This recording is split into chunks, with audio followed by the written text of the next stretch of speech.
Hello guys, welcome back to my YouTube channels. Sa lahat pa na hindi nakakilala sa akin, ang mga pala si Kuya Sar Vlogs. So for today's videos guys, ituturo ko sa inyo step by step kung paano tayo maka-free internet kahit wala po tayong load. So try natin sa ating YouTube kung may natira pa tayong data. So buksan natin yung YouTube natin. So meron pang natira guys. So try natin sa Messenger. So meron pa siya guys. Meron pa tayong natirang data. So try natin sa Facebook. Yan, meron pa. So bago ang lahat, magsimula na tayo para mabilis tayo matapos. So wala tayong ibang gagalawin guys kundi nasa setting lang. Hindi natin kailangan mag-download ng mga apps para maka-free internet. Kahit nasa setting lang guys, makaka-free internet na tayo guys. So sundan nyo lang ako guys. So punta tayo sa ating settings. Ayan. So itap natin tong connection. And then itap natin tong mobile network. Ayan. So pwede to guys sa sa TNT guys and Globe TM. So ang ginagamit ko pala na SIM card ay TM guys. So pwede guys kung TM ang ginagamit nyo guys, tsaka TNT. So dito guys, tap natin tong access point names. Ayan. So dito pala guys, i-review ko lang guys yung ginawa ko guys. Ito, i-review ko lang siya guys. So dito guys, ilalagay nyo na pangalan dito guys ay free internet. Pag na kailangan big letter siya guys. Kung na-type mo na yung free internet, so click mo na yung okay. And then dito sa free internet, ano lang siya guys, small letter guys. So dito sa sa username, kailangan internet siya guys, ilalagay nyo guys. Pag okay na, okay. So dito rin sa password guys, ilalagay nyo dyan guys, internet, small letter din siya guys.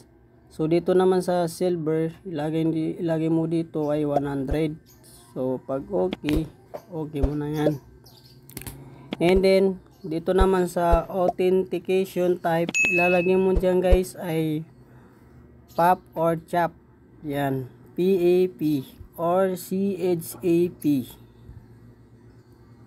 Yan.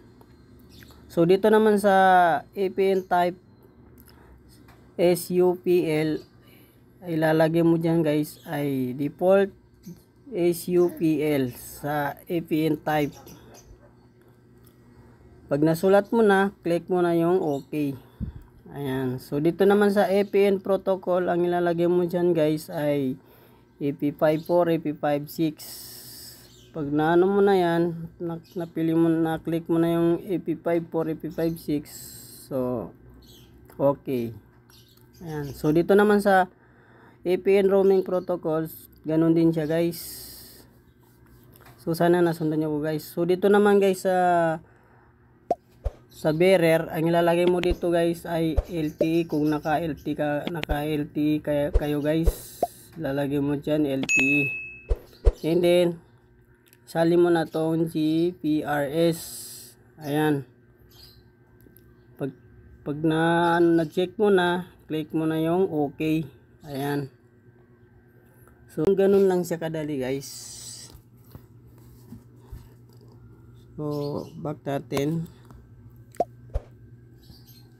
So ayan yung ginawa ni review ko guys. Ayan. So back na tayo guys. So try natin. So patay muna natin yung airplane mode natin ng 1 minutes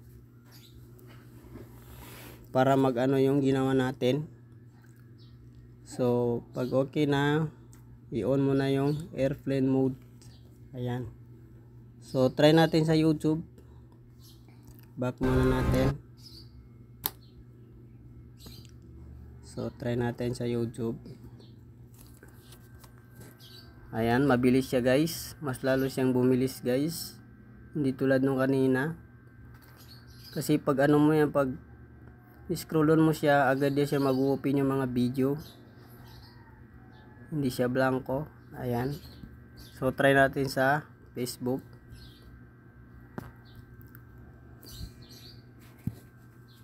Ayan, mas lalo siyang bumilis guys. Kahit sa video guys, agad siya nag-open yung video. Ayan. So try naman natin sa Messenger. Ayan, legit guys. Kung nagustuhan mo tong video guys, huwag kalimutan i-share at pa-like din itong video guys. At huwag din kalimutan mag-subscribe at salin mo na rin yung notification bell para updated kayo sa lahat ng video na i-upload natin. So hanggang dito na lang guys. Maraming salamat.